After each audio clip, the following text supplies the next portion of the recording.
our volunteers are really dedicated. We've been out here for 25 years, and we've been able to really restore and protect Eagle Creek, and that's what our volunteers are about. It's actually, this spring is the 25th anniversary of when we started the fight to save Eagle Creek, and 25 years later there's still trout in this stream, which is really cool.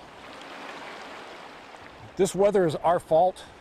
We moved our spring fundraiser in and winter followed us. I never have been fishing, Brad. On the same day that Buck Hill is still open, I've never been fishing. Did you catch anything yet? The main thing is, it's the fishing opener, and you gotta fish no matter what the weather.